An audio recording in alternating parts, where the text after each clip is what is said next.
All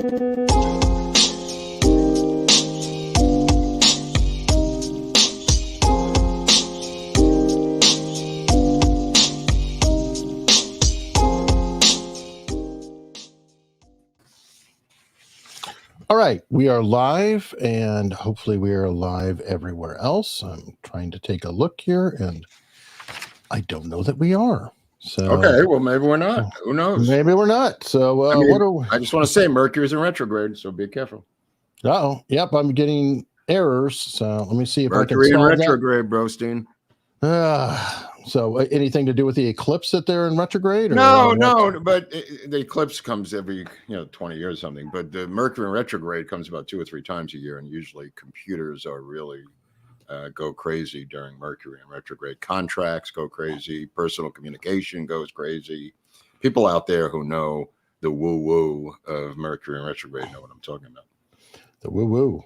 It is woo-woo, but it's the only woo-woo that I adhere to. Okay, well, I would never want to argue against your woo of the who. No, it's only because it's kicked my ass so many times when I have ignored the woo-woo of Mercury retrograde that I am now hip to it and bow down to its power. Jeez. It goes till April 24th, by the way, in case anybody's keeping score at home. Well, great. Oh, yeah, it's a long one.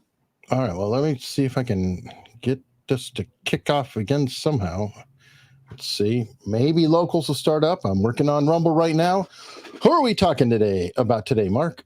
Well, we're talking about William Stephen Walter, Eric. A man, I don't know. This is one of the obscure ones, but that's what we do here at America's Untold Stories, the obscure ones. And boy, is William Walter obscure, William S. Walter. He is probably, like we did with Eugene B. Dinkin, as I was telling you last night, it's kind of at that level where we may be the only ones who have ever discussed this guy recently, because he did testify before the House Assassinations Committee in 77, and he was interviewed in 75, I want to say, by Dan Rather. But there was a big gap in between that, because in 1963, he was in an interesting place, Eric, in his life. Now, the reason this episode is important is because it ties into last week's Garrison on the Tonight Show episode. Here's a photograph of William Walter. That's fairly late. By the way, the guy just died in May 19th, 2021. A lot of these cases, 79 in Biloxi. He was when this was going on, which I'm going to get into.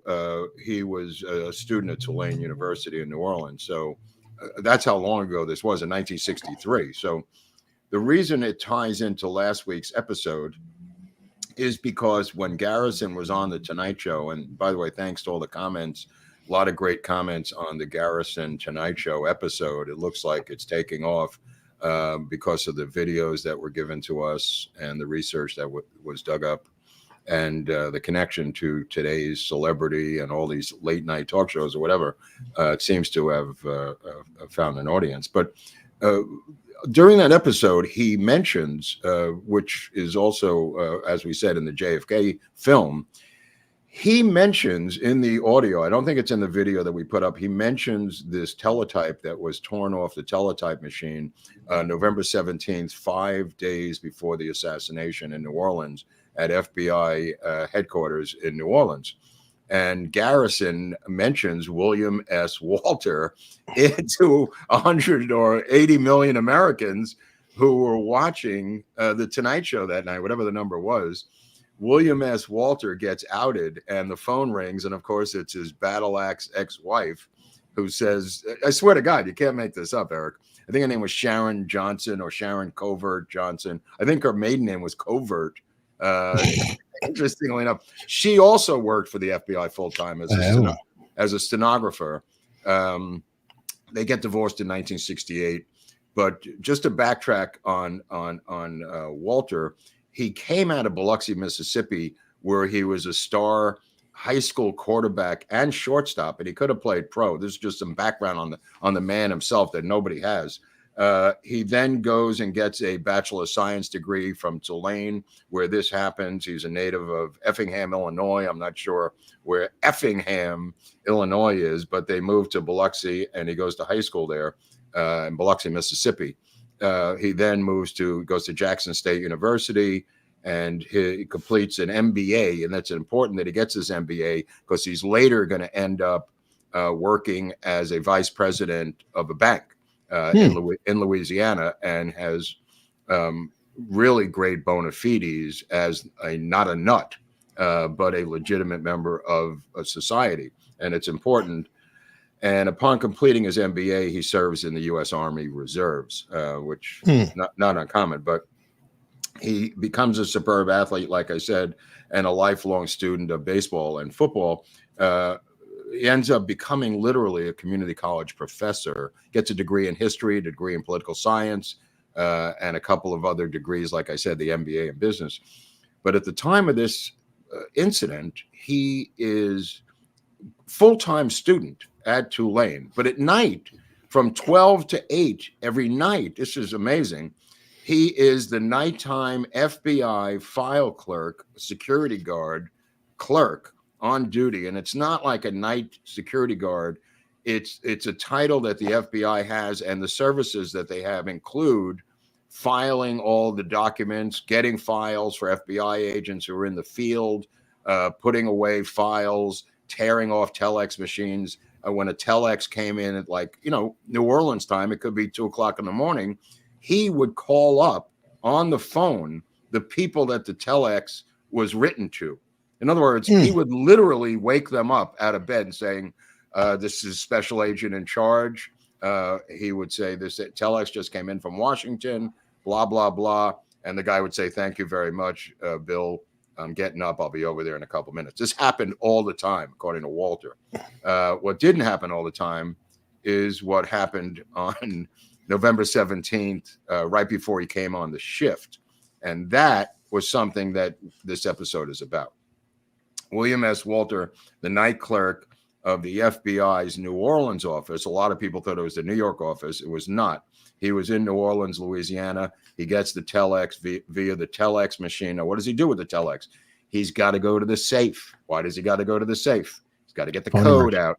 What's that? I was going to say his phone numbers too. Possibly. No. He takes out the decoding device, and right. Yeah, I didn't know this. He has to decode the message and then type it up, which he does. He literally writes it by hand himself on paper, and then he types it up for himself. In other words, because you're looking at a coded document, Eric, think about it. It's hard to explain this whole story, but I'm going to try to do the best I can. You get a coded document, you go to the safe, get the code breaking machine or code book, let's say. You then decode the document. So how do you decode that?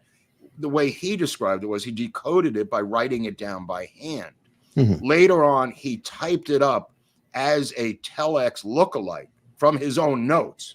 That's what he took with him. But that's not going to happen yet because he contacts 5 agents. Let me see if I got the names of the agents. He contacts Warren DeBreeze, who's one of the most famous agents in JFK folklore.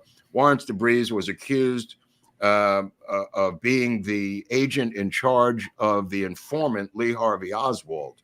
Warren DeBreeze denied this to the day he died, but multiple sources indicated that Warren DeBreeze, shown here later in life, was the handler for S-179. Repeat, S-179, which was the Oswald informant code for him as an FBI. This is now the reason I say S-179 with such accuracy is this came from a bizarre source.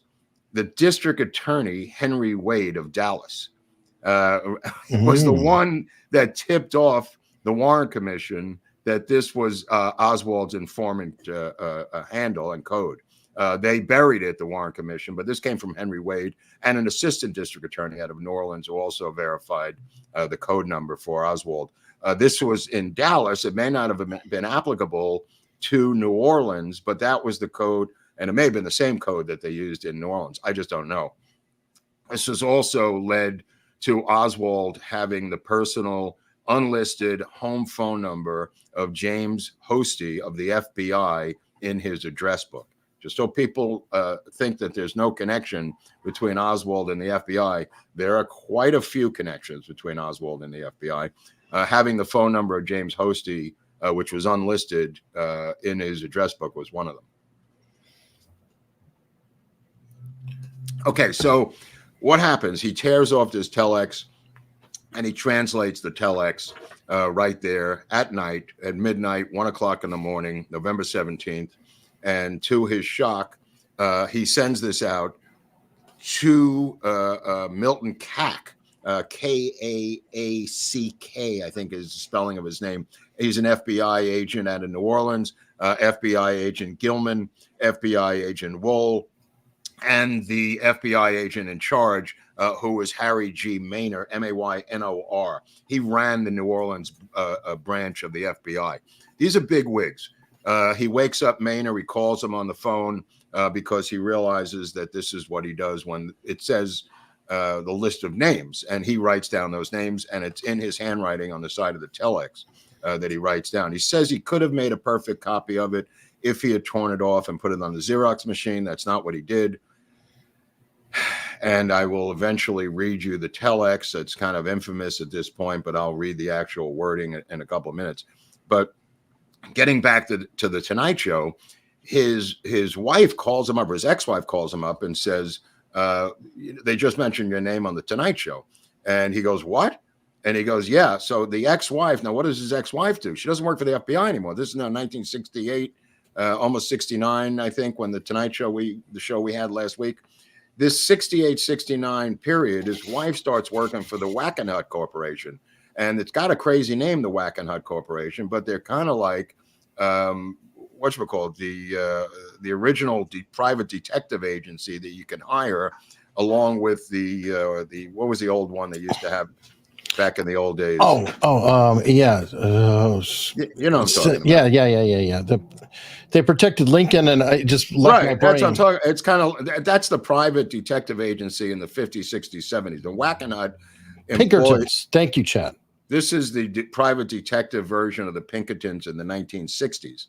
Okay, so Wackenhut Corporation, you say, wow, it's a funny name, Mark. Why should we take that seriously? They're hired by Clay Shaw's attorneys to wiretap Garrison's office from across the street in the Warwick Hotel. How do we know that? Because William Walter tells Garrison that a little later on when they finally meet up.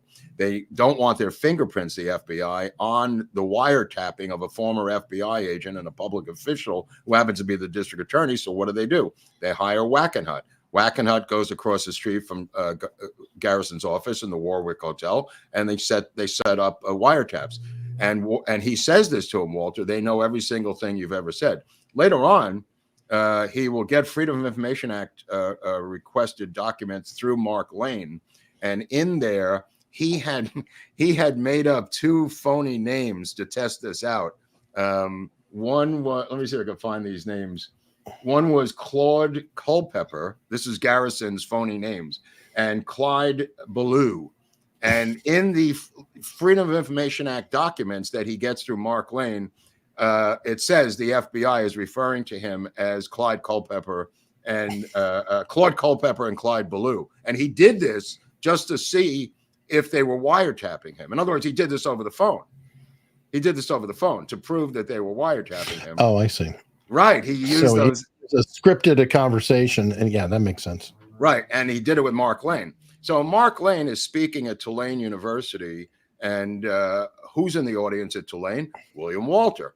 William Walter takes him aside and says, I'm this kid who works at the FBI, and I tore off this telex 1963. This is now 1968, 69. Mark Lane is working for Garrison as a deputy, as is Mort Saul and many others who've been deputized legally by Jim Garrison. And he's speaking at a student event, Mark Lane, and he's taken afterwards. He's taken aside by Walter, and Walter tells him this, and Garrison wants to subpoena him for the Clay Shaw trial.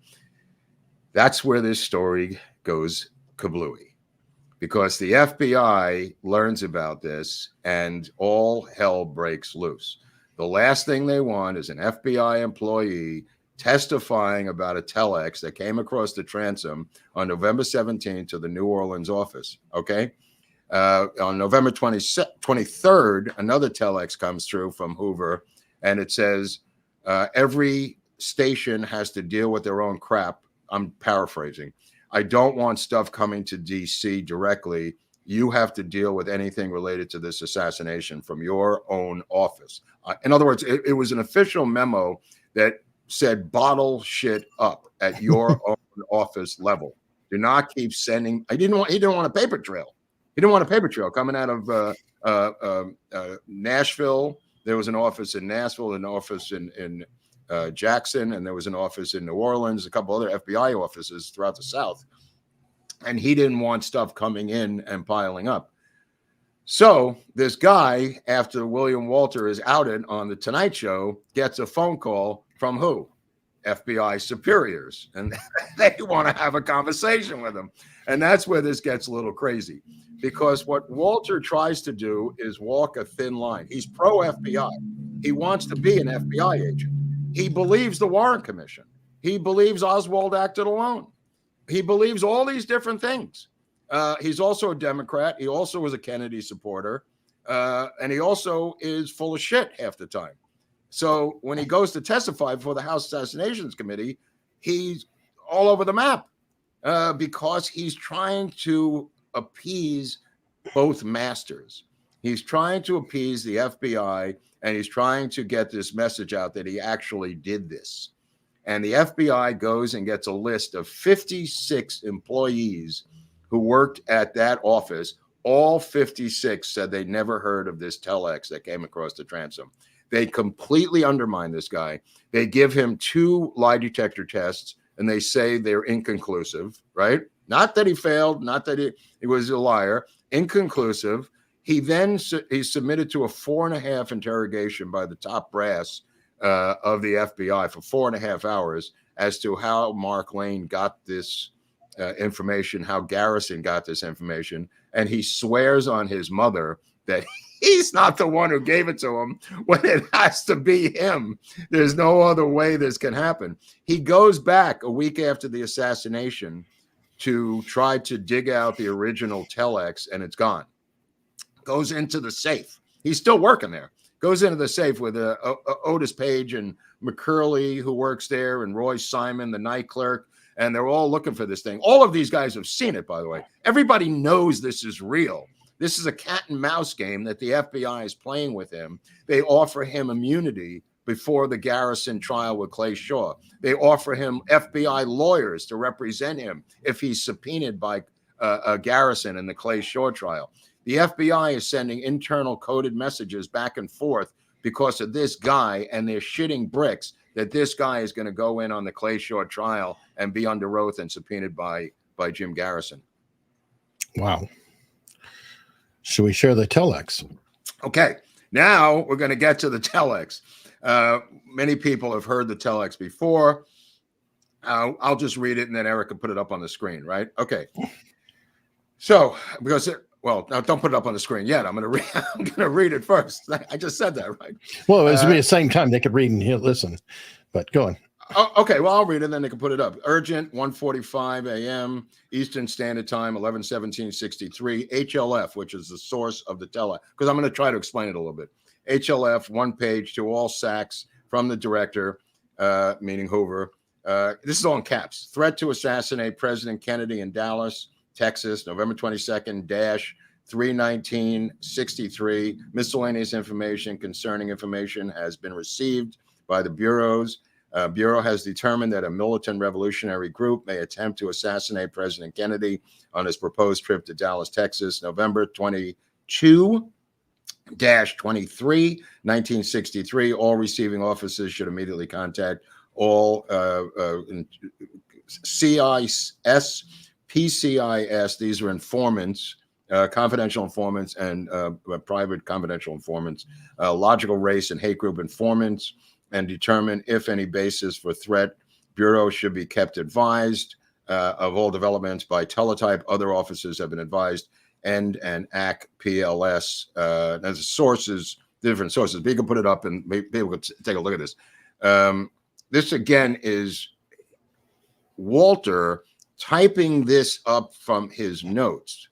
Okay, he gets this. It's really complicated, so I'm going to try to explain this.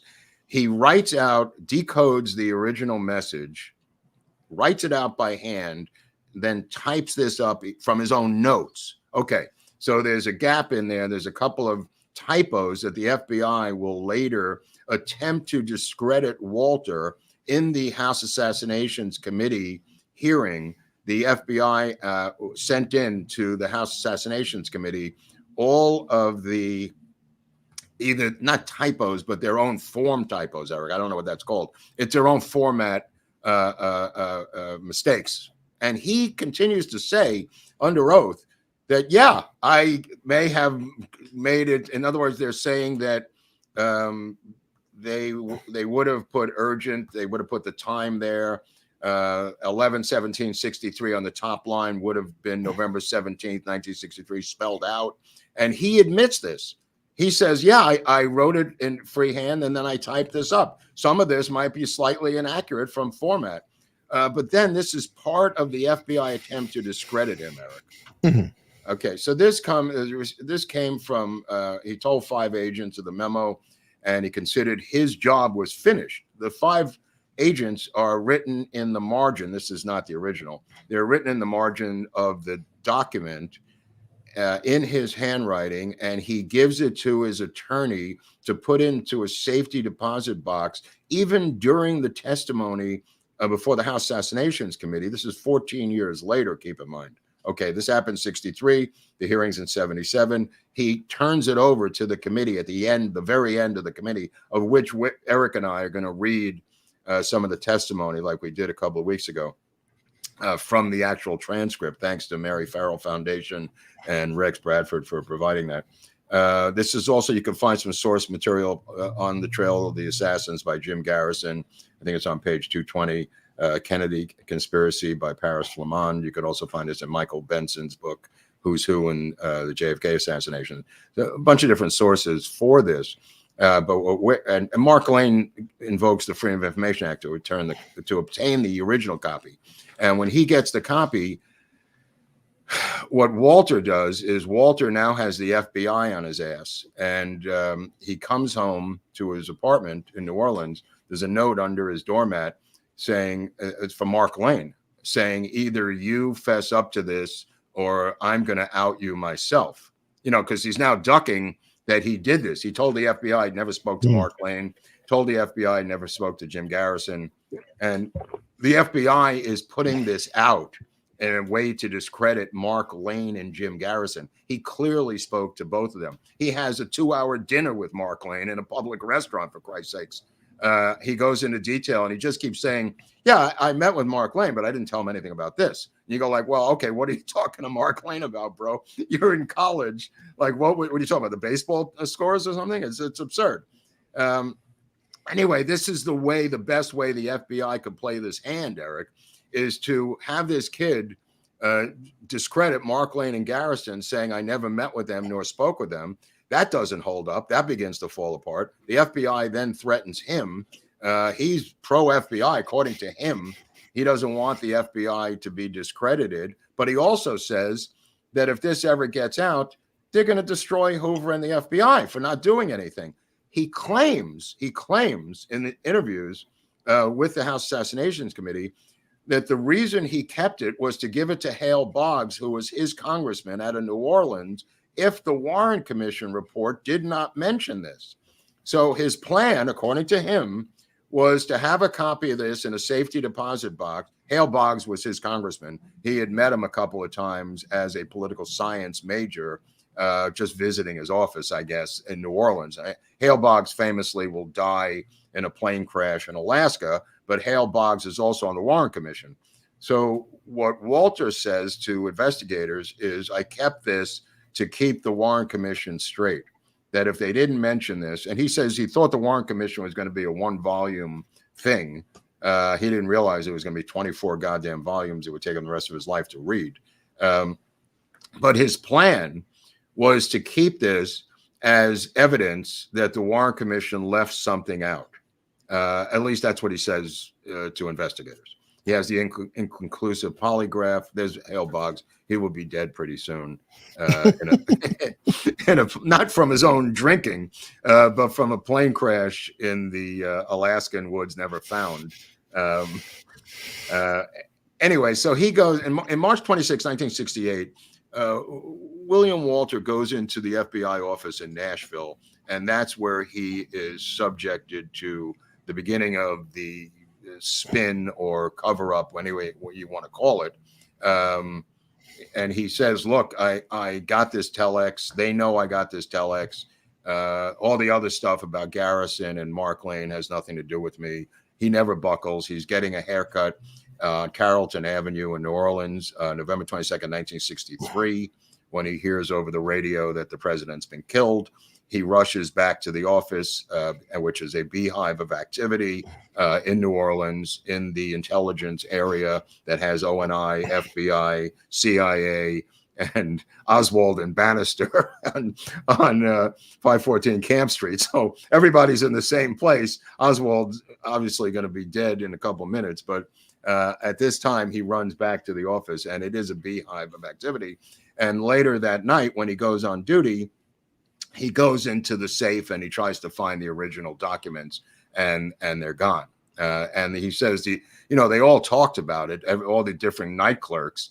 But there's another level to this story, because in August of 1963, when Oswald is arrested for the street demonstration where he is passing out pro-Castro flyers, and he's filmed on TV. He's arrested by New Orleans police. It becomes this big brouhaha. He's brought into the New Orleans jail, Lee Harvey Oswald. And what does he say to the New Orleans cop?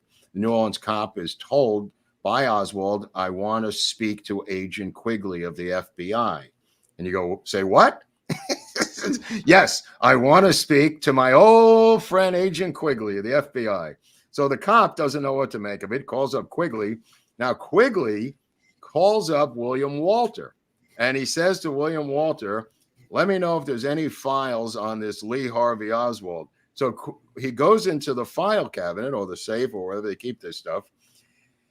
And what does he see? He sees a lot of files related to Lee Harvey Oswald. This is William Walter. And he sees under S-179 that this guy is an informant. And Quigley, in this particular case, is his contact.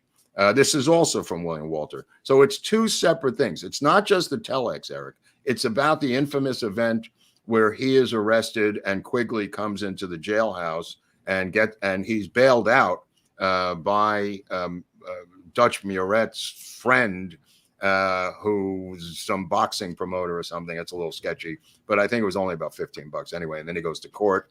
He pleads guilty, and I think the fine was like $10. Sits in the black section of the courtroom, blah, blah, blah. There's video footage of him on Reimer Helmberg. If you want to take a look at that case where Oswald is going into the courthouse on this disorderly conduct charge of being a pro-Castro Cuban supporter. The week before, he was anti-Castro, and the anti-Castro forces show up and get into a shoving match with him. Okay. This leads to Quigley. Quigley is important because he's an FBI agent out of the same office as William Walter. Quigley does not deny this, never did, never said yes, never said no. But William Walter said in that filing system was informant files for Lee Harvey Oswald as an informant in the New Orleans FBI. Is there any three-letter agency Oswald's not tied to? I don't know, but I just thought it was always fascinating. The name on there was never able to be figured out. HLF is the name on the memo I just read that you put up. It came from somebody named HLF, and we've never been able to figure out who HLF is.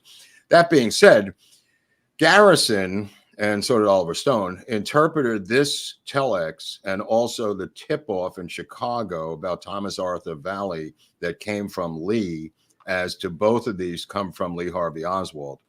This telex was assumed by Garrison to be sent by Lee Harvey Oswald, and the tip to Chicago police intelligence for the Soldier Field assassination attempt, a trip to Soldier Field by JFK to Chicago. That was a phone call tip to Chicago Police Intelligence Unit by a tipster named Lee. Garrison believed, rightfully or wrongfully, that both of these tips, quote unquote, including this telex, came from Lee Harvey Oswald. The plot thickens. But I'm really fascinated about the connection to Clay Shaw, because this is why Walter steps into a hornet's nest. I think normally they would have let it go, but the Garrison being on the Tonight Show, which is what we showed last week, and him mentioning William Walter, he did that to force Walter out into public. He did that because Walter was ducking him and Mark Lane. This was a conspiracy of Lane and Garrison to out this little prick. And I say that nicely because he's clearly a guy who's stuck. He's stuck. He's got the FBI up his ass. He's got Garrison and Lane up his ass. He eventually gets a bank job when he gets out. Like I said, I read his bio. But he will. When this happens in '77, he's the vice president of a bank. And he says in the testimony, which we're going to get into, he says in the testimony, he says, look, I feel very confident I'm not going to lose my job over this. I'm the vice president of this bank, which gives me a lot of safety in my job, that I feel I'm not threatened, like I might have been in 1963, 64, 65. Sure. Right. As a kid, you know, an Army Reserve, Eric, you know, I think he might have gone to Korea or somewhere. I don't know where they shipped him off, but it was Army Reserves. But he may just have been in New Orleans. I'm not really sure. But the point of the matter is, he's now got Mark Lane, Garrison, and the FBI squeezing him from all sides, which is kind of awkward for a kid who, you know, in 1968, okay, he's like 26 or something years old, right? Yeah, he's young. I mean, he's a young kid. I mean, he's 20 years old in 1963 or something. So, you know, he's like 25, 26 years old when this is happening, the Clay Shaw trial. So this becomes pretty awkward for him. And then, like I said to you, in 1975, December 1975, CBS News does yet another JFK assassination special. And Warren DeBreeze is interviewed by Dan Rather, which I'm looking for this video if anybody could find it. Warren DeBreeze and William Walter are interviewed by Dan Rather on CBS News, a special CBS special news report on the assassination. DeBreeze is asked by Dan Rather if Lee Harvey Oswald was an informant for the FBI, and DeBreeze says that's a goddamn lie to Dan Rather. He was never an informant, at least for me, because it wasn't for DeBreeze. It was for Quigley, for Christ's sakes. He was right. He was skirting it, DeBreeze. DeBreeze will famously go to Dallas. He'll come back. He's got Oswald all over him, DeBreeze. But he was correct in that. But then he interviews William Walter, and he asked William Walter the same question. Was Lee Harvey Oswald an informant for the FBI? And Walter says, absolutely. Absolutely, and I saw the files. And so it's not me making this up. I mean, this is this film of him saying this. Wow. Well, hopefully we can find that video. I've never heard of it, but hopefully it's out there. It's out there somewhere, just like the NBC, you know, was out there. Anyway, so in this testimony, by the way, if you want to read, like I said to you, page 133, the book of the film, which I recommend, JFK book of the film, you'll see in the footnotes of the script, the book of the film is the Oliver Stone book of the film JFK, which has the full script in it, annotated with footnotes. And if you go to page 133 at home tonight, Eric has the book, and so many of you at home have the book. I highly recommend it.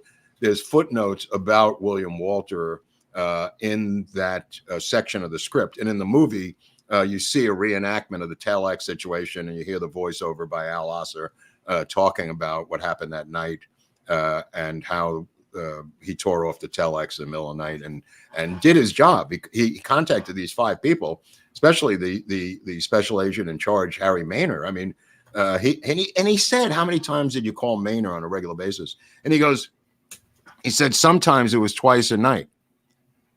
Sometimes I'd call Maynard twice a night, depending on the telex. So it wasn't unusual for him to call the special agent in charge. So Maynard, denied it later. Of course, all these guys denied it, later on, as did the 56 employees of the FBI. But that doesn't mean it wasn't true. Yeah, I mean, that's a hard situation, and if the order It's comes a hard down, situation because Hoover did not want any kind of blowback. He said, get rid of everything. Walter talks about a telex that came from Hoover talking about get rid of everything that undermines our investigation, blah, blah, blah.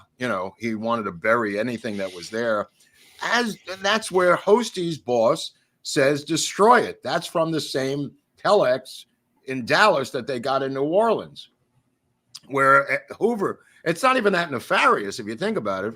If they believe this is Hostie's boss, Gordon Shanklin. Yeah. So, I mean, Gordon Shanklin, he says destroy it, burn it, flush down the toilet, whatever you want to do. That's coming out of D.C. But, I mean, if you believe like they believe, if they do believe it, the rank and file FBI agents that Oswald acted alone and we don't need this bad publicity, then they're doing the right thing. Walter Walter himself said he believed the Warren Commission. He believed that Oswald acted alone, and he wanted to be an FBI agent, for Christ's sakes. Yeah, I mean, you can't. He's stuck. He's really stuck Mhm. because he's already told his friends. They asked him in the hearing. They said, "Have you shown this to anybody?" He went, "Oh yeah." He says, "Who?" He goes, "All my friends have seen this." And keep in mind, this is from 1963. This is 77. He says, "Have you shown the copies of it to anyone?" He goes, "Oh, everybody. I've showed it to all my, fellow students. I showed it to my mother." He kind of fesses up about Garrison because he talks about Garrison talks about the wiretapping and how he found out about it. It was from him. So there's a bunch of different things that he hips Garrison and Lane to because he is in their corner about this. But what a tough spot for this kid, Eric. I always felt sorry. I haven't looked at this material in about 12 years, and I got into it the past week. But I always felt sorry for this kid from day one. Here's somebody who's patriotic. He's going to Tulane to get a degree, both an MBA and a history degree, political. He will later teach in community college that, and he's patriotic. He wants to be an FBI agent. He's working 8 hours a night after being a full-time student all day. He doesn't even sleep, this kid. And now he gets this telex, tears it off, decodes it, and it says what we just read. Mhm. I mean, what would you do? I mean, Well, I tell all my friends. Yeah. Well, I mean, you Yeah. get a piece of the biggest thing in history that everybody has been talking about. Obviously, yeah. Oh no, did I tell you that I was Right. working? I mean, Yeah. come on. And they said, why don't you just Xerox it? He says, because there's a record of that, and I don't want to Xerox anything and take home a copy of an official government document. So he wrote it by hand and only took home his hand notes. The typed up thing was done at Tulane University in an office at Tulane. He said, I did not want to be charged with stealing official government documents. I mean, he's got an answer for everything, this kid, that holds up. Mhm. And the answers that don't hold up under examination are really from the pressure of the FBI that's putting on him that makes it just sounds insanely stupid. Wow. Well, do we want to look at the testimony or? Well, we have some testimony for you people at home that Eric and I are going to read. We'll put the testimony, the PDF of it up on Locals for people who want to read or have. It's about 75 pages long. We're not going to read the full 75. We're just going to read some highlights. Eric and I, I'll be Walters and Eric can be Gensman. There's a couple of different investigators. One is Gensman, I think, Eric. And then I'll just tell you the page number and we could just jump in from there. Keep in mind, this is under oath. He volunteered. There's a subpoena. He gets a subpoena. He says he's volunteering. He is under oath. This is the House Assassinations Committee hearing. Just so you know, you could find, this is from March 23rd, Washington, D.C., 1978. the stenographic transcript of the hearings before the John F. Kennedy Subcommittee of the Select Committee on Assassinations, House of Representatives, executive session. This was released in 1997, pending Senate review. It was then released in full at that time. Just to give you the background, the official title is the last review was June 17th, 1993. So this is what we're going to get into here is the top of page 3, Eric. Mm-hmm. Well, you're Gensman, let's say. Gotcha. Can you tell us? No. Let's just back up a second. Go to page 2 where it says your Gensman. It says, Mr. Walter, can you give us a brief? Okay. Right on the bottom. Mr. Walter, could you give us a brief personal history? Great. I began my employment with the Federal Bureau of Investigation in New Orleans, Louisiana, June 16th, 1961. I resigned on September 7th, 1966 to seek other employment. My tenure with the Bureau was interrupted from December 4th, 1961 until August 14th, 1962, when I was on active duty with the Army, having been activated for the Berlin crisis. I forgot about that. Can you tell us what positions you held with the FBI? I began as a file clerk and was eventually promoted to a midnight security patrol clerk, GS5. I would now like to ask you questions involving the allegation that Lee Harvey Oswald was an FBI informant. Do you have any information concerning this information, particularly with regard to the activities of Lee Harvey Oswald in August of 1963? I would like to get into my job description as to what my responsibilities were at the Bureau during 1963. I was a security patrol clerk, the only employee on duty at the New Orleans office between 12 midnight and 8 in the morning. I worked 5 days a week. My normal off days were Friday and Saturday. My job responsibilities were to see that the building was secure, to handle all incoming and outgoing communications, to answer the telephone, answer the teletype machine, decode and code messages, and in general, to represent the FBI in the New Orleans jurisdiction for any violations that the Bureau would have jurisdiction over, and to communicate the activities of my shift to my supervisors at their home. I would do this by calling them on the telephone as the need arose. Your question of whether or not I have any knowledge concerning Lee Harvey Oswald's being an informant, or what knowledge I have of Lee Oswald before the assassination, is that I was on duty Saturday morning in November, October, when Oswald requested to be interviewed by a FBI agent. Could you be speaking of August 1963? Yeah, sometime before the assassination. He had been arrested by the New Orleans Police Department during, I believe it was a picketing of a Fair Play for Cuba committee, or he was involved in the Fair Play for Cuba committee. He requested an agent to interview him at the police department. And an agent? Yes, and Agent Quigley handed me a memorandum with Lee Harvey Oswald's name on it, and asked me to check the indexes and determine whether or not there was any file or files on that named individual in the New Orleans office. I recall searching the indexes and finding a card that showed more than one file number, which would indicate that he had more than one case. Not necessarily meaning that the cases were on active investigation, but that sometime during the New Orleans office inquiry into Oswald, there were cases that his name appeared in other than one file. When I searched for these files in the normal filing area of the Bureau, which was in an open bay filing, the files were not there. From looking at the numbers, they fell in category. Looking at the file numbers, they fell in the category of security type, informant type files. 105 classification, 134 classifications. I gave the memorandum with the notation of the file numbers we had in our indexes back to Agent Quigley. And that is the last I heard, or the last time I was interested in seeing any information about Oswald, until after the assassination. It was after the assassination that I was curious and went back to look to see what the files would indicate that he had done by the New Orleans office to Oswald that had been done by the New Orleans office to Oswald, curious as to whether or not our office had an ongoing investigation before the assassination. What I found was a file in the special agent in charge's safe, or his locked file cabinet. I don't recall the file number, but I recall on the jacket of the file was Special Agent DeBries's name. I want to make one point that I only found one file, even though, as I recall, there were more files listed that our office had that had Oswald's name referenced in them.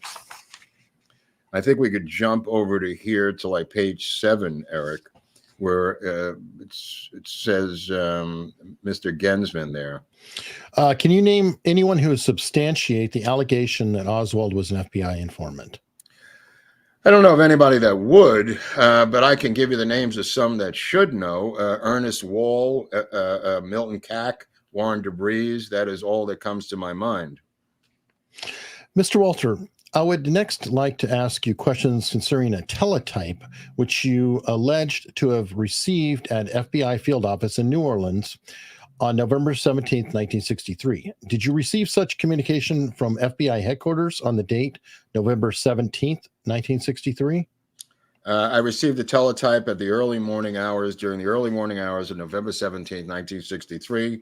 It was a conference teletype that referred to a possible attempt on President Kennedy during his up-and-coming trip to Dallas. Yes. Would you summarize the information contained in this document?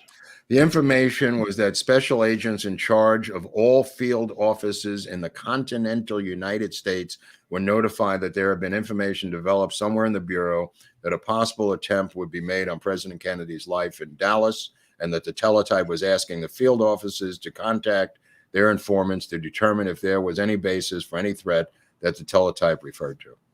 At this time, I'd like to introduce into the record a document labeled JFK Exhibit number 83.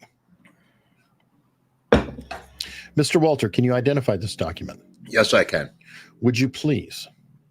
This is a type copy that I typed from my notes, handwritten notes, taken from the original teletype that was received on November 17th, 1963. Could you possibly explain the form of this document and possibly some of the notations on the document? Well, it's very hastily typed by me from accurate notes, longhand notes. It was typed on a portable electric typewriter in the office of the night school at Tulane University.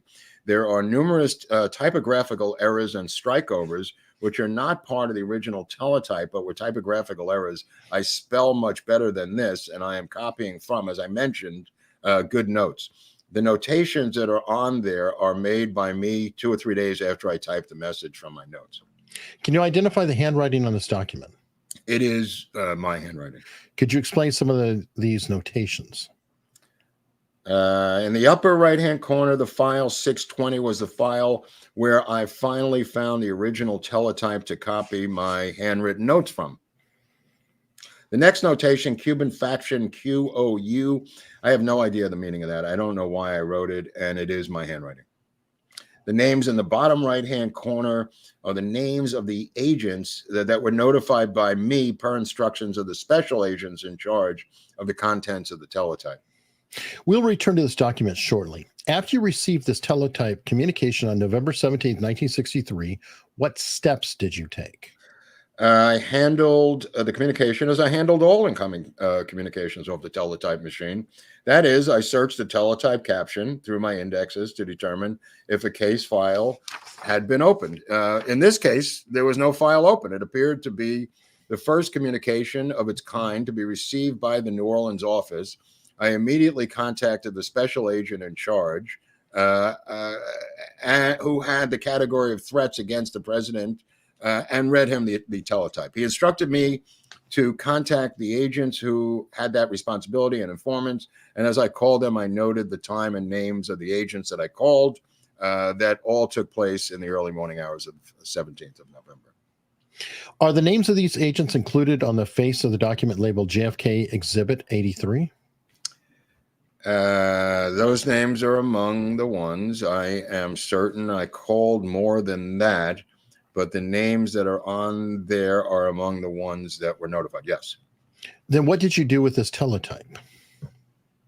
Well, then I put the teletype on the special agent in charge's desk, along with other communication that had come in over the weekend and was handled in the matter routinely. Did you at any time speak to the special agent in charge or any other special agent to determine what response they gave to this teletype? No, I had no reason to. Who was the special agent in charge? Harry G. Maynor. I'll just stop there for a second, because what he's establishing is that this was a routine procedure, was to put these documents on the desk of the guy who was addressed to, which he did, which he's done many times. Later on, and you see on page 11, I'll just pick it up there. He says, my concern was to go to the New Orleans office. This is when he hears about it. He's getting a haircut. Oh, yeah, I could read at the top of 11, Eric. Oh, okay.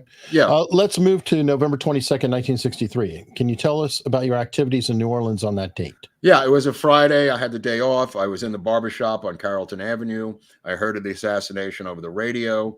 I immediately thought of the teletype and wondered to myself if any activities in New Orleans had led to the assassination of President Kennedy. My concern was to go to the New Orleans office immediately to see the teletype, the type of excitement that must have been going through the office. And I wanted to be with my wife, who was a full-time employed as a stenographer for the FBI. So he not only goes back, but his wife is there, and he wants to be with his wife, who is working there. So he goes back for two reasons, but he also points out that his wife was a full-time stenographer for the FBI at that office, which is kind of interesting. And if we could jump over to, I think, the top of 15, Eric, where it says Mr. Gensman there. Can you identify any of the individuals who would have been discussing the November 17th teletype or the FBI informant allegation? I specifically can't tell you those people that I know knew about the teletype. I know talked about the informant allegation, but I can, and I know talked about the informant allegation, but I can tell you those that should have known, that were in my job area, and that would, and should have known, and that was Roy Simon, Tom McCleary, and Tom Bevins. These individuals would have known about the teletype and the Oswald informant status. Let me just stop there. These three guys were night clerks with him, and in fact, he testified previously that these guys and him were there together looking for the original document. So him saying they should have known, he doesn't want to throw people under the bus, he said later. But he's giving these names of people that he literally went back to the office with and was in the office with weeks later, trying to find these original documents. Did any of these people mentioned by him get questioned? No, they all signed the 56-person document that they never heard nor saw the telex. Remember I mentioned that 56-person thing? Yeah. The FBI got them all to sign like a letter against Trump kind of thing, with all the intelligence officers. All 56 people who worked there signed a document that they never heard, saw, or knew anything about it. But I didn't know if they got called up to testify. No, 15 years later or whatever. No. He says here on page 16, the top of 16, there were really two fronts of the investigation going on at the same time, one in Dallas, one in New Orleans. There were some individuals that were being interviewed both in Dallas and New Orleans by different agents. The teletype made reference to leads being left uncovered and interviews being contradictory. This is a later teletype, this is the one in November 23rd. Quote, Mr. Hoover did not want any reports leaving the New Orleans office that were going to cause problems in Washington when they arrived. This is what I was referring to earlier, that everything should be resolved in New Orleans. And in this specific case, an interview form was returned and told to have it redone. In other words, stuff that was coming in was being kicked back out of D.C. And they said to do a do-over, you know. Okay. Do we want to continue reading? Yeah, go to page 19, the middle of the page. We'll just see if we can. Process. Would you repeat this process for the next 6 paragraphs? We are now at the paragraph beginning with the terminology. Yeah, this is what I was alluding to earlier, where the investigators have the FBI notes discrediting his typing up the telex. So these are styles that he is confronted with by the investigators to explain from the FBI to the House Assassinations Committee document saying this telex is written in the wrong format. So he goes line by line with Walter, and it says, Mr. Walter, the terminology one page, which is at the top of the page, Eric, it says one page, should be the terminology one page should be on the same line and as follows from director. It should read the numeral one and the letter P instead of one page. This is so picayune. This is so minute. What they're getting into, the FBI, is to be laughable as to what he got wrong in his, which he admits to retyping the telex from his own notes. The comment is the director's letter to the attorney general is not accurate because my copy shows the numeral one and page is being spelled out Page. The other explanation is, again, as in the paragraph above, the sending clerk is responsible for listing the information on line one, and in all teletypes, depending on the sender, they do not necessarily match. So he's saying that's how I got it. Like, you go talk to the person who sent it because I'm just copying what it looked like. Next paragraph, in both versions of the teletype, the initials HLF appear after the date 11/17/63. These initials also should be those of the teletype operator sending the message. So it could be them, it could be someone else, or it could be Harry F. Louderback. If you turn to page 20, there's a cat named HLF Louderback, who, of course, has no recollection. Mr. Louderback has no recollection, Hunley, of there having been a teletype. His initials are on this thing, but of course he has no recollection how his initials, rando guy, gets his initials on this important telex. Mr. Louderback has no recollection of there having been a teletype as one in question being sent by himself or any other employee of the teletype unit. Again, my teletype is a copy typed by me from my notes. It is very possible that I did not copy it accurately. But, dude, I mean, come on. HFL turns out to be Harry F. Louderback. I mean, the real teletype operator in another city. I mean, give me a break. It's not a common thing. I actually thought it was shorthand for half a page. So I could see where it could get confusing on the terminology. Right, but that's why they went over this with him under oath, where he explains the format, because he is the guy who's got to do the decoding, Eric. Yeah. Let me see if I can find something. Well, and it makes sense that he might transpose the letters or... Right, absolutely. But the fact that it is a teletype operator in another city, I think... It's really close, yeah. Yeah, I think that's close enough for government work. Turn to page... You're going to become Mr. Goldsmith at this point. If you turn to page 46, Eric. Sorry, folks. We're going to be done with this soon. It's just really important. All right. Mr. Gold, did you ever give down below? Oh, did you ever give this information to Mark Lane? No. Do you have any idea how Jim Garrison might have gotten this information? There is another one of those. There is one of those areas that are. This is one of those areas very confusing to me. I talked to Mark Lane in 1968 about 10 minutes.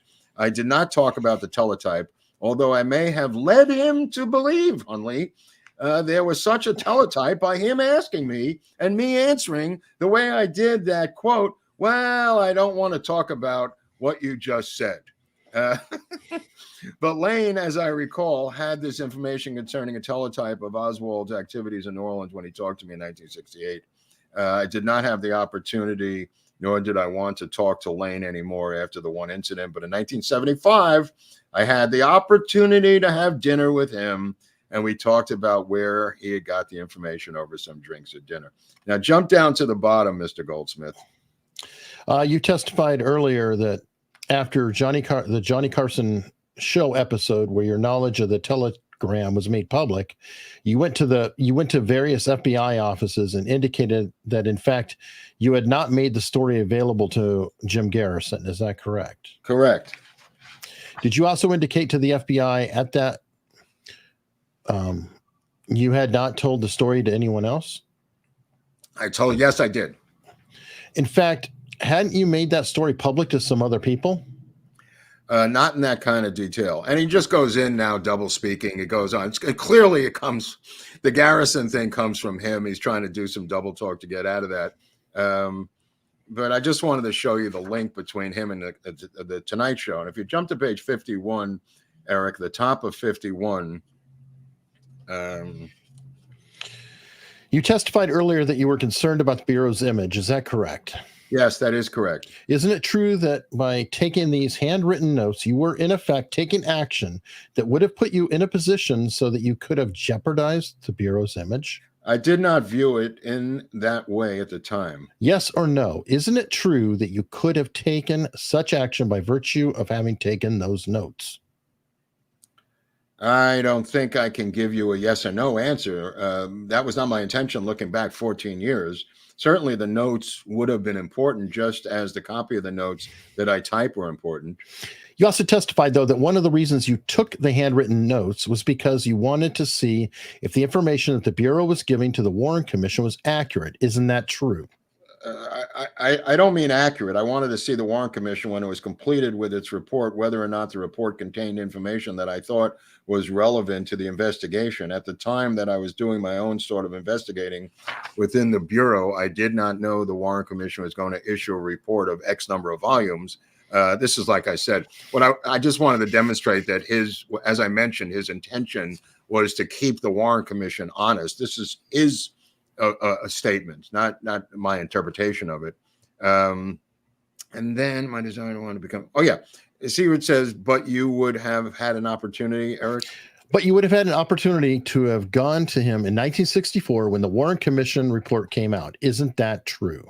Yes, but I probably would not have done that then, even if I found a lot of discrepancies because of my feelings for the Bureau and my desire to want to become an agent in the Bureau and my desire to want to make a lifelong career of the Bureau. Let me just interpret that for you, because he's having it both ways. He's saying he did it because he wanted to keep the Warren Commission honest, but he's now saying, I wanted to become an agent, so I never would have done what I just said I was going to do.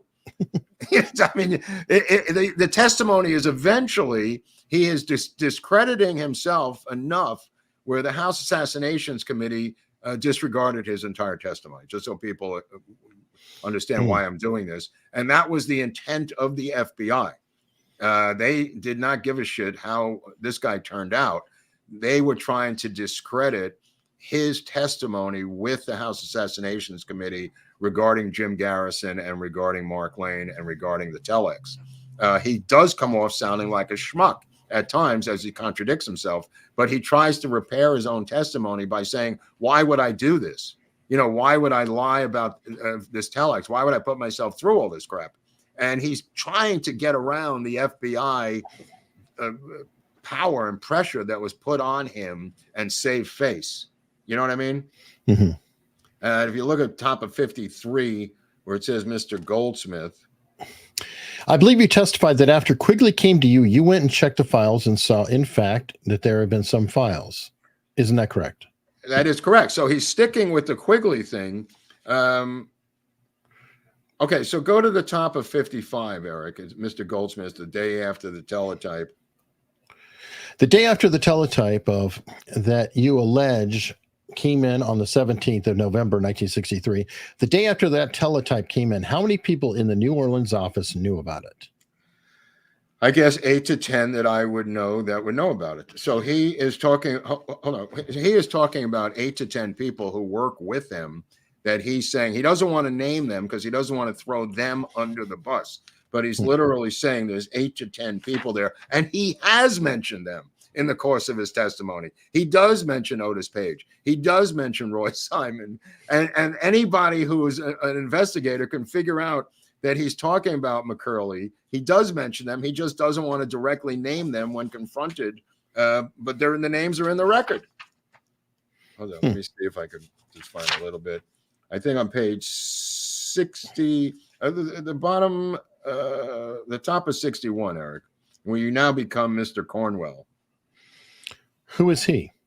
This is his attorneys talking about where the documents have been, Mr. Walter. His name is Guy Wootan, GuyWootan. Where is he presently located? First National Bank of Commerce Building, New Orleans, Louisiana, which is where I think this guy worked as a VP, although I don't have any evidence of that. The handwriting on that exhibit, when was it placed on there? About 2 months or 2 weeks. I'm sorry, 2 weeks after it was typed, which was, it was typed in November, December 1963, somewhere in December 63, either December 63 or January 64. Okay, so let me just explain that. He's talking about the document he put into the safety deposit box that is now being presented to the House Assassinations Committee for the first time. These are the original documents. And I think if we go to page 66, I think we could finish up around 66, 67, Eric, where I'll start as Mr. Walter. It is my recollection that I did not talk to him being, hold on, let me just backtrack here. Him being McCleary, one of his fellow workers. I did not talk to him until 1975. I talked to him when I first got to Nashville, which was before the Johnny Carson show. So what I'm saying is that I did not talk to Tom McCleary from the Johnny Carson show date. I know what this is. He owes this guy McCleary $400. And Dan Rather says to him in the interview that Dan Rather does, why do you owe Tom McCleary $400? And he explains that the two of them bought a sailboat together that was destroyed during the hurricane in New Orleans, Hurricane Camille, and he had to pay him $400 because the insurance didn't cover it. They thought this was some sort of nefarious $400 jet that he had. Anyway, if you I'll turn to page 68, the top of 68. I'll see if we can finish this off right now. Yeah, I'm just going to finish this off as Walter. Where he says it is a ridiculous sort of situation in that it is a very serious allegation to make against the Bureau. I am not happy to make it against the Bureau. I don't want to tarnish the Bureau or embarrass the Bureau, even now as a non-Bureau employee. But it surfaced in 1968 and I got put in a position that it was my integrity and my integrity on the line, and I felt I had to draw it to some sort of conclusion. And I feel I have done that today. And he says at the very end, if you thanks him for coming in, and I can sympathize with you and blah, blah, blah. But you can read it for yourselves in its entirety if we could put it up on Locals after the show, Eric, because it's a very important document that explains William Walter and the position, this pretzel-like position that William Walter has been put in by the FBI to walk a thin line between that and truth and his own integrity, which is what I was trying to get at with the reading. Yeah. I mean, he didn't do himself any favors, though, so it's kind of a hard... No, I know. But he wouldn't back down. He said, you think I need this? I could have done what the FBI wanted. But why didn't he just out him? I mean, if he gave it to Garrison and Lane, he probably would have been better off just saying, yeah, I gave it to him. I was afraid of the FBI. He doesn't want to do that. That's what I'm trying to tell you. He doesn't want to discredit the FBI. He says it repeatedly. You're looking now in 2024. He says in the testimony, keep in mind, he actually says it twice. Nobody spoke out against the FBI in 1968. He says it twice, which is true. Look at it from 1968's lens with Hoover in power, post-assassination, 1968. He says that nobody spoke out about the JFK assassination in 1968. Right. But I'm saying he's still sticking with it in 75. He's already moved on. He's a VP or whatever he is. He could have said, yeah, I gave it to him. I know, but he doesn't. So it's I don't know. He doesn't, but it doesn't eliminate the fact that it happened. Whether he says I gave it to Garrison or not is a sidebar issue. That's like a sidebar thing. That's all the FBI was concerned about, was about just destroying Garrison at the time. and also destroying Mark Lane because he's got the #1 book in the country, Rush to Judgment. But there's also the veracity of the telex itself, and there's the veracity of Quigley and his situation with the Oswald as an informant storyline. There's multiple storylines here. Sure. And Hosty comes into it later, right? Hosty comes into it later. I mean, there's a lot of stuff going on here. And then Dan Rather comes into it with the interview with William Walter. Very interesting that he's able to keep his career intact, Eric, as a vice president of a bank. The FBI agreed not to destroy him. They could have destroyed him. Okay, well, fair enough. Fair enough. So interesting dude. Yeah. Not quite as clean as Eugene B. Dinkin in terms of even Dinkin ended up in a mental institution. Walter didn't want to end up in a mental institution in New Jersey. True. Okay, so I mean, you got to pick your poisons here, Eric. Really? I mean, literally, he just died in 2021. I mean, I didn't realize that. Well, he was a lot younger. I didn't realize that either. Because I was like, he died. He was 71. I was like, that's pretty. He was 79, actually. Yeah. Or 79. He was 79. Yeah, he died at 79. Okay. Well, most of these people who were around back then are in their 90s, as we've seen, or late 80s. So I was like, oh yeah. Very, very surprising. Well, there's 3 comments in his obituary. Billy, they call him Billy. Billy was an all-American guy, intelligent, affable, and athletic. First knew him from Little League Baseball and later from Biloxi High School. If they play sports in heaven, Billy will be on the field. Rest in peace. Thanks for making the world a better place. This is who this guy is. The next one, John Poulos Jr. Billy was a great guy and classmate. I will always remember him walking down the halls of Biloxi High. God bless him and his family. I mean, I don't know if anybody would ever say that about me from high school or even remember.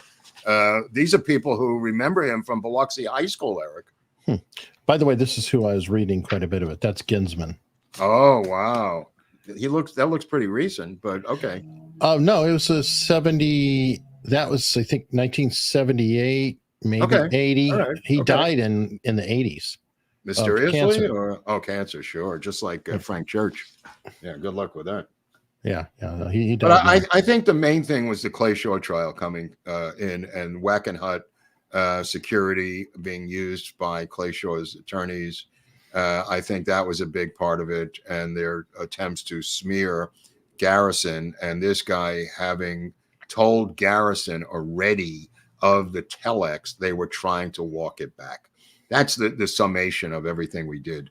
They were attempting to walk back his revelations to Mark Lane and giving him the telex, by the way. Wow. I mean, here's Garrison. I mean, keep in mind, he's threatened by Mark Lane saying, if you don't cooperate with Garrison, I'm going to be forced to out you, bro. And the guy wouldn't cooperate, and he went on the Tonight Show and outed him. He kept his promise. Mark Lane was a deputy. Mark Lane being a sworn-in deputy of Garrison. Something tells me, though, 54 FBI agents had a little bit more swing than Jim Garrison at that time. 56 to be or 56. Okay, fair enough. I just want to be accurate. 56. When you're talking about muscle. They got everyone in the office to sign it. That's all. I mean, you're going to pass it around. It's like when you get that birthday card for the guy in the office you don't like. Everybody signs it. You don't write, "Hey, you stupid fat fuck." I'm not going to sign this thing. Everybody signs the birthday card, even if you don't like the guy. There you go. Oh, by the way, it was 53. I'll correct myself. I was wrong. Okay. 53. 50 some odd. But all right, let's go to some chats here. James Green is a new member. Thank you very much. Jimmy Green. Patricia Luna. Question: the episode cover photo of LHO is the best I've ever seen. What is that from? You guys are the best. That is actually his New Orleans mugshot. Yeah. That has been filtered, cleaned up, colorized, and stripped out, and then re-added through a whole lot of processing. But in reference to the events we're talking about, right? Yeah, that's the event I'm talking about with Quigley, contacting William Walter. That is the one. Scott Benbow. At an Airbnb during my conference calls, aka watching AUS, never can figure out on these ghost subscribers TVs how to like episode. Still going around subscribing on random TVs. You're welcome. that's Thank you. That's great, bro. I mean, I like that. I'm going to get a lot of squatters to break into homes to subscribe on random TVs. The AUS Squat Brigade. No, yeah, the Squat Brigade. Yeah. Bob Pacheco.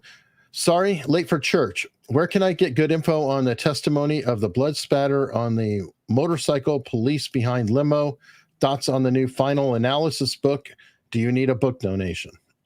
Well, I could always use a book donation, but not to get that book by Jerome Corsi. And look, I was a big fan of Jerome Corsi until he decided that he needs extra money from this book. The book company is the one that publishes Miranda Devane and Bongino.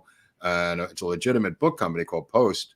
But he was on with Steve Bannon this morning, literally taking note for note, word for word, out of Best Evidence. Again, it's one of these books. What was the other book we talked about, Eric, where somebody had lifted Philip's stuff? Roger Stone. It was Roger Stone, like a Roger Stone version of what they've done with Mastermind of the Assassination, how he lifted the LBJ stuff by our friend Philip Nelson. This is the similar thing to what was done on this book. From what I heard today, again, I'll tell you this, which I posted on Twitter today. David Lifton got a hell of a lot right in his book, Best Evidence. He got stuff wrong. It was written in 1980, but he's one of the second generation OGs out of Southern California. He died like 13 months ago, and they lifted his shit, just like they did with Sam Kinney when he died, the Secret Service agent, and Paul Landis lifted his shit. There seems to be a new movement among these wannabe book sellers to the publishers, where the publisher's not hip to this. The publisher doesn't know every book that's out there. The publisher just wants new information for the book to be real.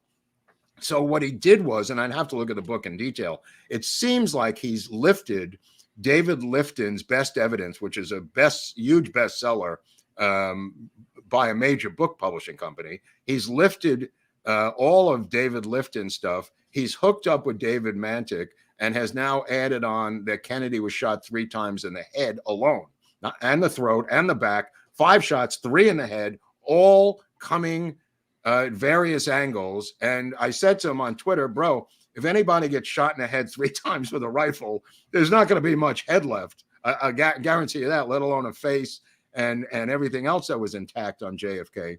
Was the autopsy faked?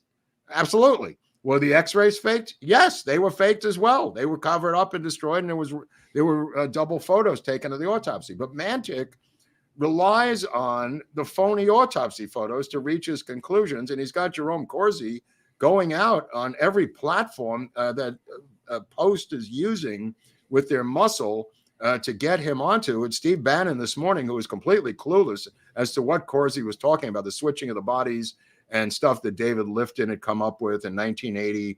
The Tippett possibility. Well, no, he didn't get into Tippett, but he got into the 2 caskets and how Kennedy was in one casket and they literally had to escape from Dallas at gunpoint. He was reissuing David Lifton's Best Evidence. Whether you think it's right or wrong, it's not your research. You know what I mean? Anyway, that's just a quick take on final analysis, and I don't think it's the final analysis at all. I asked Eugenio about Mantic. I said, you interviewed him for your book just last year. I reread the interview, and there's no mention of 3 shots to the head in Destiny Betrayed. So Eugenio, to be diplomatic, says I'm agnostic. Oh, he said if he has, he's learned it since the interview. It's recent. Yeah, it's a recent thing. And then I asked him about it, and he said he was agnostic about the all this different stuff. So look, he's a diplomatic guy. He's got to live with these people. I don't. But this is way out of Jerome Corsi's ballywick. Are you getting tired of final? I mean, so what's next? The final analysis? As I've said repeatedly on this show, if you want to sell a book today on the JFK, RFK, MLK, it doesn't matter what assassination it is, the publisher, and I've written books. I have a book on Amazon. The publisher says, "What do you have new for me?" Well, I don't have anything new, so I'm going to make up some cock and bullshit. Okay, all right. What's your cock and bullshit? And they say, "Well, I found this bullet, $3.99 on the back seat of the limo, and this guy Robinault is with me here. You know him? He's Mr. Robinault from the deep state. He's going to vouch for me, and we're going to do a book together about $3.99." That was, of course, a slight exaggeration of Paul Landis's end of his life. I need to get paid for my grandchildren. At 89, I found the bullet on the back of the limo, $3.99. This guy, Corsi, is now hooked up with David Mantik, an autopsy X-ray guy, to come up with a close-up examination of the skull of the head of JFK using clearly doctored autopsy photos, as Mantik has repeatedly said in the past, and as every researcher knows, these autopsy documents are phony. Yet they're using this as the basis for their conclusion that JFK was shot 3 times in the skull. Again, it's just crazy. But that's how you have to get a book deal today in this genre. Wow. Yeah. Stephen McMahon, does the book The Pentagon Papers show that JFK sanctioned the hit on both DM brothers? No, first of all, he did not sanction the hit on both DM brothers, and he was completely overwhelmed when he found out that despite his orders of saving the DM brothers, they were indeed assassinated. So again, it's one of these questions where they put a phony statement and then ask for your response to the phony statement. Sorry, bro. I've been down this road before. All right. I love Hecklefish. Send a super sticker. Thank you. Who doesn't love Hecklefish? Mean Gene in Florida. So many threads of conspiracy. Mark, I've read 26 books on the murder. What do you do when pinheads ask questions dismissing puffs of smoke, eyewitness reports, CIA fingerprints on the panes, Shaw Bannister? Well, as I've said repeatedly on the show, I was raised that you don't engage Holocaust deniers because they win the argument just by the engagement in the conversation. It's the same thing with lone nutters or Warren Commission people. We're 50 years past that. I'm not going to go back 50 years in time to teach how fire is started in the woods. I mean, I don't have time for that. The show doesn't have time for that. And neither does anybody who is 50 years past that. So I hope that answers the question. The lone nutters and Warren Commission advocates, I don't engage with it. That's just, I'm sorry for their loss, but part of the victory of a Holocaust denier is to engage you in a debate about the denial of the Holocaust, which is another piece of bait I don't take. True. If that makes any sense to anybody. Unknown ZG Gamer became a new YouTube member. Thank you. Chris Watson's been a member for 12 months. We met him in Youngstown. Oh, right on. Hey, guys, another great episode. Let's see. John Dutchman, who's been a member for 7 months. Free message. Groovy. He's also known as the Flying Dutchman. When you guys are members, you get a free message every month or so. Is that true? Part of the membership. Yeah. So that's his free on. Mark, Mark asks, how about shows on Hale Boggs and Black Eagle Gold? What's Black Eagle Gold? A coffee? Not birch gold, I imagine. I don't know. I hear that all the time. Hal Boggs. I just don't, you know what? It was never a conclusion on what happened with Hal Boggs. So I don't know where the episode could go other than he was in the Warren Commission, liked to drink, was a Southern congressman, and then died, and I don't think I could crack the case, in other words. Okay. Steve McMahon said, I wasn't being disingenuous. A podcaster, Jack Carr, wrote a book claiming JFK sanctioned the Dems. Okay. I thought you had said different. Just wanted to be sure. No. I'm with you, Stephen. It's absurd. Again, you have to write a book that goes and changes history or is something you make up to get the book deal. Please. I mean, you got to understand there's so much money involved with these book deals. Corsi probably received $500,000 to $1 million for that book. There's enough motivation to make up some cock and bull story to get the money. The publisher doesn't give a shit. if you can convince him of the veracity of your cock and bull story, more power to you. I'm not, you know what I mean? They're not coming up with it. They massage it a little bit. If you're doing some, book on Marilyn Monroe, like Bombshell or some new things, you got to bring something new to the table. You got to bring something new. It could be legit, but 90% of the time it's bullshit after 60 or 70 years. Yeah. Or you've really suppressed your memories for a very long time.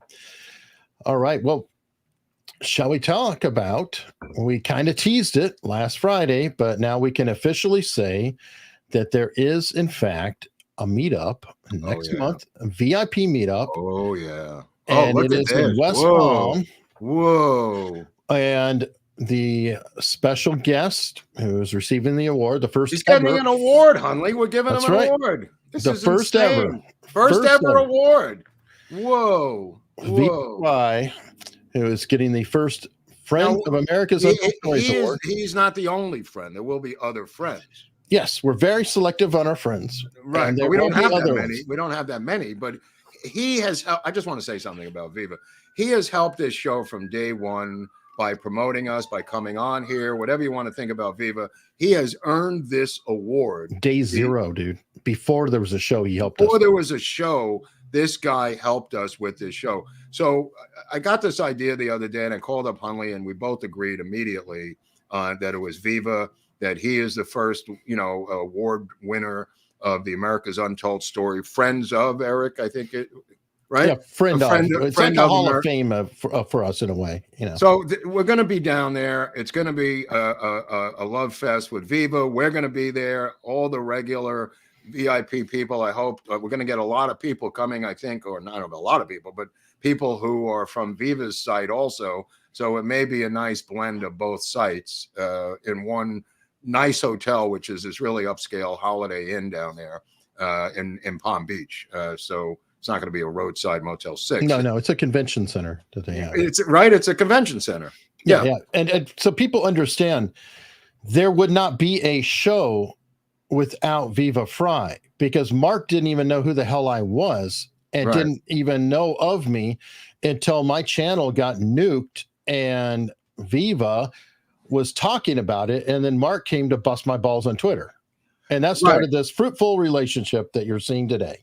And we will be down there with him. And we will have this event Saturday, May 18th, Eric, at night. Yes, Saturday, May 18th. There is a link. How do they get tickets for this thing?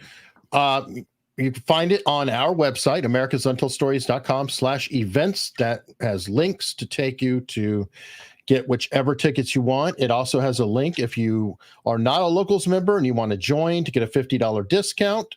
That's a link there as well.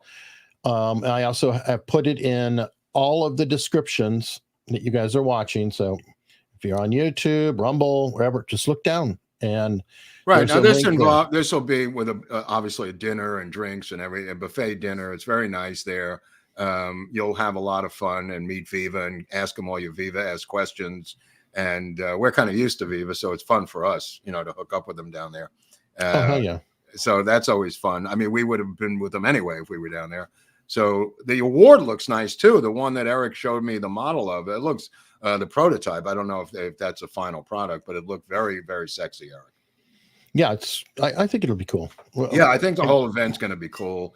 And we'll see if there's other special guests who come piggybacking on Viva's back. So we'll see if that happens. But just want to thank the book fund. This book here, which I was reaching out to Eric yesterday for PDF, I actually got it, I think, last year from the JFK Book Fund. This is by the forward by Jim Garrison's, but it's by the legendary Harold Weisberg, who I wanted to give a shout out. He was first generation original gangster of JFK investigations. These are the original guys. David Lifton, who I mentioned from Best Evidence, was a second generation, along with Bob Groden and others that you then see. I don't know what generation we are. So Weinberg and Mark Lane are Gen 1? Yes. Oh, geez, yes. Mark Lane, Sylvia Mega was one of them. There's a handful of people. There's Paris Flamande is one of them. There's a bunch of these people at the beginning who were there at the beginning, who were the OGs. Maybe I'll put a list up of these books because they're out of print and they're very rare. Like this thing now. I'll put the PDF on Locals, I think. Put the PDF up because it is rare and ahead of its time, way ahead of its time. All right. Bob Pacheco. Grobert, you skirted my blood spatter testimony on the motorcyclist in the motorcade. Any clear testimony? I don't understand what you mean by testimony and blood splatter is two different things, right? What is blood splatter testimony? Do you mean blood splatter science that didn't exist yet? I'm not sure. Well, blood splatter science doesn't exist yet. So you're and there wasn't motorcycles, wasn't it? Car? I'm confused. Yeah, no, the whole thing is a little confusing, Bob. I'm not skirting anything. The blood splatter does not exist yet as a science, just to take that separately. Testimony of the motorcycle cop who sprayed with brains of Kennedy. Is that what you're referring to? Again, you'd have to rephrase that in the motorcade. But I think that's what you mean. Okay, so we're uncertain. We're not trying to. No, I'm not ducking anything, bro. A lot of times I can't understand the question because it conflates 2 or 3 different ideas in one question. No reflection on you, but sometimes it's difficult to. I need the Enigma machine to run it through context. It's hard. I need context. It's hard. Sometimes it's hard. And we also understand, by the way, that the super chat has limited amount of characters you can type, and it can be confusing. But if you come to the meetup, you can actually talk to me like the rest of these people do. We can have a long conversation about whatever it is that you want to discuss at the meetup. I'm not going to call you on the phone. I don't have time, but if you do come. And we have gotten those requests, folks. Oh yeah. We really can't call people. You can't come over to my house. All right. I'm done with that also. You can't come over. And we're not able to call you. We're just, that's not going to happen. That's why we started the meetup, for Christ's sakes. So people can come and hang out with us for hours. And this will be a 3 or 4 hour event. So it'll probably be from 7 to 11. Yeah, at least 4. Saturday. Yeah. And then there's a bar there. There's everything there. You can do whatever you want, All right. Well, on that note, Oswald, he's the little more worn version, not as handsome as the thumbnail, but he is leading us to go to Locals. Interesting. Again, unstructured.locals.com. You can be a member there for free. Check it out, look around, and determine if there's more you want to see. We deeply appreciate it. There's 17,000 people who have become a member. What? And are hanging out there.